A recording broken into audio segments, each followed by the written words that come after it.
Hey pillars, and welcome back to another cycling tech review. We're taking a look at the Magene L508 radar light and comparing it to the Garmin Varia light. Now this is the 510 model, but this applies also to the 515. It's basically the exact same, just with one extra feature, which is Peloton mode, which I will explain later. So it's basically the same, and we're comparing them and seeing which one's worth it. Now the Garmin is more expensive compared to the Magene, but I do want to share the difference in features, my experience riding with both of them, and just the overall quality. So without further ado, let's jump right into it. Now, before I show the side-by-side comparison of these two devices, I do want to explain the purpose of using a radar light in the first place if you are new to it. So basically, a radar light tells you when oncoming cars are coming close to you, and it'll give you a heads up before you can even hear it, because I know a lot of riders listen to music, I myself, or maybe have hard hearing. So having a unit that can tell up to 140 meters that a car or multiple cars is approaching and send that information to your head unit in real time and tell you how much distance it is from you to the car, I think is a great tool for safety, because if you do like to have more of the shoulder when you do have oncoming cars, you can move over. So it's just a great safety tool and a good peace of mind. It has an alert sound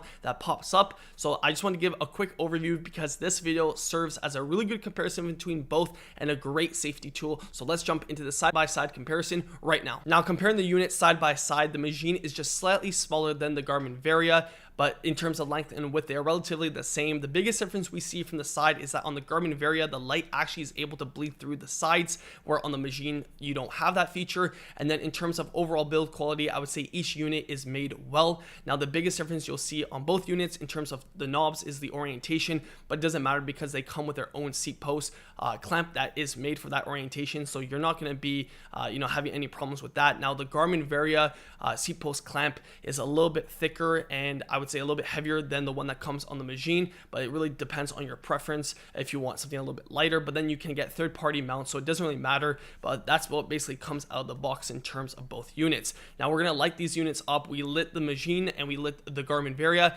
and I would say that you can see the difference where the power button on the Magene is in the center of the light, and for the Garmin Varia it's at the top, and they all have different features. So there's pulse, solid mode. There's also a feature on the Magene that you don't get on the Varia, which is when you come to a brake, it actually has an accelerometer where it'll actually slow down as like a brake light when you're braking. On the Magene L508, you do have the Magene utility app where you can custom the light pattern and brightness. So I think that's a feature that Garmin Varia doesn't have. And in terms of charging the units, the Garmin Varia uses a micro USB, where on the Magene uses the updated USB-C. The price for the Garmin Varia 510 is 189 USD, and for the 515 it's 200 USD, and the Magene L508 is 129 USD. Both units are able to pick up cars from 100 meters plus, so give around 140 meters, I would say. Now, the head unit I tested both radar lights was with my Garmin 1030, but they will work with any head unit that has ANT plus radar. So right now in the top right hand corner of my Garmin, you can see that the connection with the radar is active, and when a car approaches, depending on the speed, it might be yellow, it might be red, and the car will come into circular form on the right hand sidebar, and then when it passes me, it'll pass me when it gets to the top right hand corner. And it was very accurate. I've been using the Garmin Varia for the last 2 years, and I have had no complaints. It's made me feel safer on the road, and just overall having those alerts just makes me feel a lot more at one with the road flow, because sometimes you can't hear cars coming when you are listening to music. So having this feature is a very much an added bonus, and I had no complaints using it. It isn't very much a distraction in terms of the sound. It's very much something you just have to get used to, especially if you ride in areas where traffic is pretty heavy. Now, I swapped it out using the Magene L508, and I put on its own clamp, so everything was good. The variables were pretty much the same, and on my bike it looked just pretty much the same as the Garmin Varia in terms of overall looks and build quality. So no complaints there. I was, it's very secure. I made sure the connection, I refreshed my Garmin to make sure the controls were the same, and you can see right there,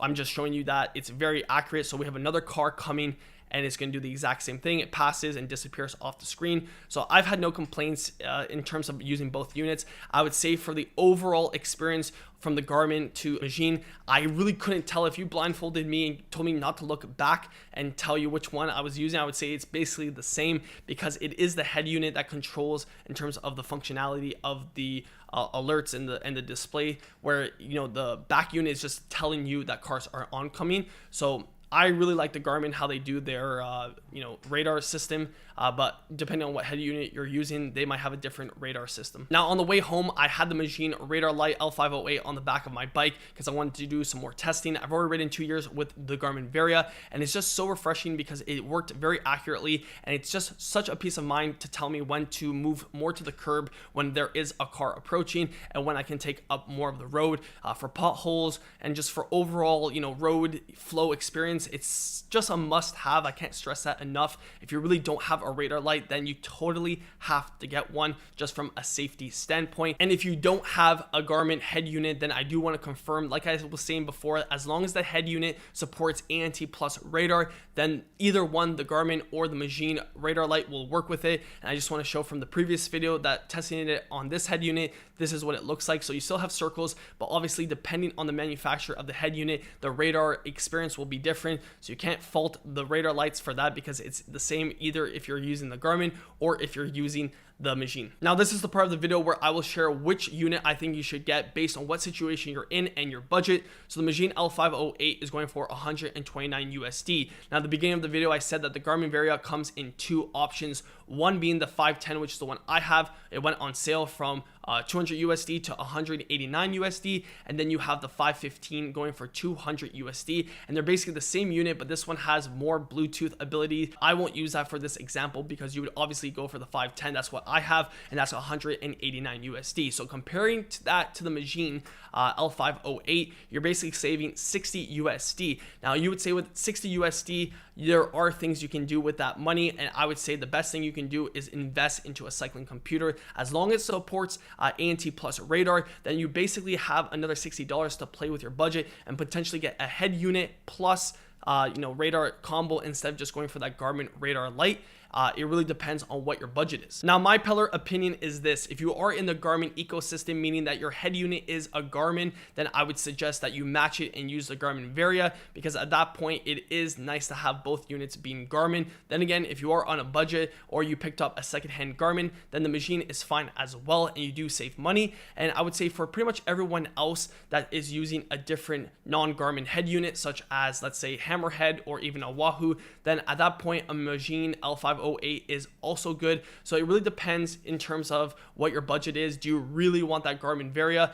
If not, I would say they're basically very much the same. I do have to do more long-term testing with the Magene because I've only had it for a couple of months. I haven't had it as long as my Garmin Varia, and my Varia has held up very well. So other than that, I would say for people that are strictly on a budget and really want the best bang for your buck, then no brainer, Magene L508. And the Garmin Varia, if you really want to spend that extra money or have a Garmin, then that is a no-brainer in that situation. So it really depends on which side you are in. But other than that, I want to say that both units are very good, and I was very surprised with the Magene L508 because I would say it's a one-for-one comparison in terms of performance and just overall build quality. I think Magene has knocked it out of the park with this one. If you're looking to get your hands on one of these units, then I will leave the links in the description down below. But if you found value from this video and enjoyed it, all I ask is you leave a like, subscribe to the channel, and until the next one, keep on pedaling.